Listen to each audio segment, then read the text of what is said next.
বর্তমানে অবস্থান করছি মধুমারি চাষাবাদ জমিতে। এখন আপনারা দেখতে পাচ্ছেন এখানে বিভিন্ন ধরনের চাষাবাদ করা হয়েছে। আমার হাতে দেখতে পাচ্ছেন টমেটো।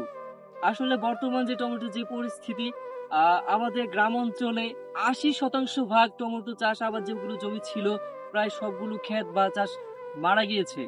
এখন ২০% যেগুলো আছে তার মোটামুটি আলহামদুলিল্লাহ যারা বেচাকেনি করতেছে তারা ভালোই বেচাকেনি করতেছে। আ এখন বাজারজাত হচ্ছে যে প্রতি ক্যারেট পিস হয়তোবা ৳১৩০০ বা ৳১৬০০ এরকম। যদি বাজার যদি বাজারজাত আরো বেশি ভালো থাকে তাহলে এর চেয়েও বেশি ওঠানামা করতে পারে। বর্তমানে টমেটো পরিস্থিতি খুবই খারাপ। আর নেক্সট এ হয়তোবা আরো দামটা কমতে পারে। আর এদিকে কফির কথা যদি বলা হয়, কফি বেশ আ আ আশা করা যাচ্ছে যে দামটা যাবে। যেহেতু গত বছর কফির যে অবস্থা ছিল খুবই বাজে অবস্থা ছিল।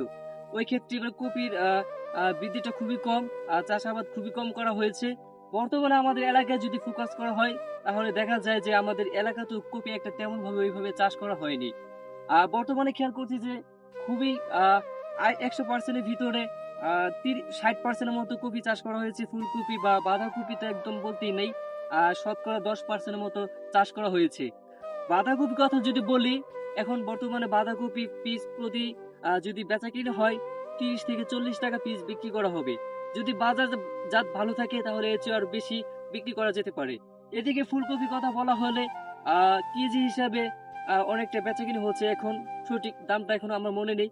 আ পিস হিসাবে যদি বলা হয় ৳৩০ থেকে ৳৪০ পিস আশা করি বিক্রি করা যেতে পারে। আহ এই ছিল সর্বশেষ আমার আপডেট মধুমারি থেকে। নাফিস সাদেক, এনটিভি।